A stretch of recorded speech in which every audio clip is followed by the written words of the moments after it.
Hi friends, welcome to Vennela sweet home. అందరూ ఎలా ఉన్నారండి? ఇవాళ మీ ముందుకి ఒక కొత్త స్నాక్ ఐటమ్ తీసుకొచ్చానండి. ఇది ఎలా ప్రిపేర్ చేయాలో చూద్దాం. దానికి ముందుగా ఒక బీట్రూట్ తీసుకొని పైన చెక్క అంతా తీసుకొని కొబ్బరి తురుముతో ఇలా తురుముంచుకోవాలండి. నేనైతే ఒక బీట్రూట్ తీసుకొని తురుముంచుకున్నాను. ఇప్పుడు ఒక బౌల్ తీసుకొని ఇందులో తురుముంచుకున్న బీట్రూట్ని వేసుకోవాలి. అలాగే సన్న కట్ చేసుకున్న ఉల్లిపాయ ముక్కలు వేసుకోవాలి.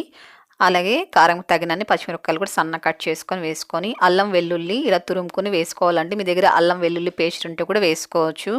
అలాగే కొద్దిగా కొత్తిమీర కరివేపాకు కూడా సన్న కట్ చేసుకొని వేసుకొని 1 టేబుల్ స్పూన్ బియ్యపిండి వేసుకోవాలి. ఇప్పుడు ఒక మిక్సీ జార్ తీసుకొని ఇందులో 3 టేబుల్ స్పూన్లు పుట్నాల పప్పు వేసుకొని మెత్తగా పౌడర్ చేసుకోవాలండి. చూడండి, ఇలా మెత్తగా పౌడర్ చేసుకోవాలి. ఇప్పుడు ఈ పుట్నాల పొడిని కూడా ఇందులో వేసేసుకొని తగినంత సాల్ట్ వేసుకోవాలి. ఇవన్నీ కలిసేలాగా చేత్తో బాగా కలుపుకోవాలండి. మనం వేసిన పిండి అలాగే బీట్రూట్ అంతా కూడా చక్కగా కలిసేలాగా ఇలా చేత్తో మిక్స్ చేసుకోవాలి. ఒకవేళ లూజ్గా ఉన్నట్లయితే కూడా మీరు ఇంకాస్త పుట్నాల పొడి కూడా వేసుకోవచ్చు అండి. బియ్య పిండి మీకు ఇష్టమైతే వేసుకోవచ్చు, లేకపోతే స్కిప్ చేయొచ్చండి. పుట్నాల పొడి మటు కంపల్సరీ యాడ్ చేసుకోవాలి. చూడండి, ఇలాగ ఉండాలి. ఇలా ముద్దకు రావాలండి. ఎక్కువ లూజ్గా ఉండకూడదు, ఇలాగుంటే సరిపోతుంది.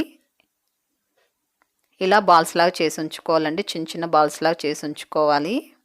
వీటిని పక్కన ఉంచుకొని ఇప్పుడు ఒక బౌల్ తీసుకొని ఇందులో 1 కప్పు శనగపిండి వేసుకోవాలి.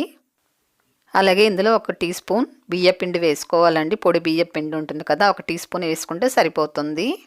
ఇప్పుడు ఇందులో 1 చిటికెడు పసుపు వేసుకొని తగినంత సాల్ట్ వేసుకోవాలి. అలాగే 1 చిటికెడు వంట సోడా వేసుకోవాలండి. మరి ఎక్కువ వేయకండి, 1 చిటికెడు వేస్తే సరిపోతుంది. ఎక్కువ వేసారనుకోండి ఆయిల్ ఎక్కువ పీల్చుకుంటుందండి, కాబట్టి 1 చిటికెడు వేసుకోండి సరిపోతుంది.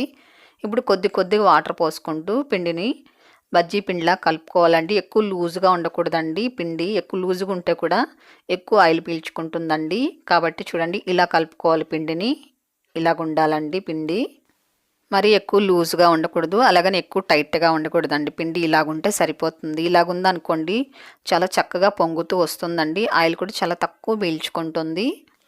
ఇప్పుడు ఇందులో ఇలా డిప్ చేసుకొని తీసుకోవాలండి. చూడండి, పిండి అనేది ఇలా కలిపి ఉంచుకున్నాం అనుకోండి, చక్కగా పిండి అంతా కూడా పైన అంతా కూడా చక్కగా పడుతుంది.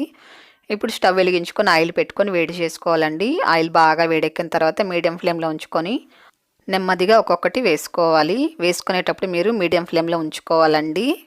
ఇవి త్వరగానే ఫ్రై అవుతాయండి, ఎక్కువ టైం కూడా తీసుకోదు. చూడండి, అప్పుడే మంచి కలర్ వచ్చేసాయి. వీటిని ఇలా కలుపుతూ ఫ్రై చేసుకున్నారంటే అన్ని వైపులు కూడా చక్కగా ఫ్రై అవుతాయండి. చూడండి, మంచి కలర్ వచ్చేసాయి. ఆయిల్ కూడా చూసారా చాలా తక్కువ పీల్చుకుంది. మనం పిండి కలిపేదాన్ని బట్టి ఆయిల్ కూడా తక్కువ ఎక్కువ అనేది పీల్చుకుంటుందండి. కాబట్టి నేను కలిపినట్టు కలిపి తీసుకున్నారంటే పిండిని అస్సలు ఆయిల్ పీల్చుకోదండి. చూడండి ఎంత చక్కగా ఉన్నాయి, గుండు గుండుగా చాలా తక్కువ ఆయిల్ పీల్చుకుంది కదా, ఆయిలే కనిపించట్లేదు. చూడండి ఎంత సాఫ్ట్గా ఉన్నాయో, పైన క్రిస్పీగా లోపలంతా సాఫ్ట్గా చాలా బాగా వస్తాయండి.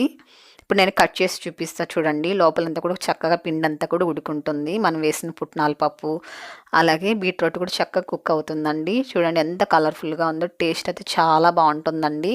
ఈ సైడ్ డిష్గా తీసుకోవచ్చు, ఈవినింగ్ పూట స్నాక్స్ కూడా తీసుకోవచ్చు. పిల్లలు చాలామంది బీట్రూట్ తినరు కదండి, అలాంటి పిల్లలకి ఇలా స్నాక్లా చేసి పెట్టారంటే చాలా ఇష్టంగా తింటారండి. మీకు నచ్చిందా? అయితే మీరు కూడా ఒకసారి ఇలాగే ప్రిపేర్ చేసి టేస్ట్ చేయండి. ఎలాగొచ్చింది తప్పకుండా కామెంట్ చేయండి, షేర్ చేయండి, లైక్ చేయండి.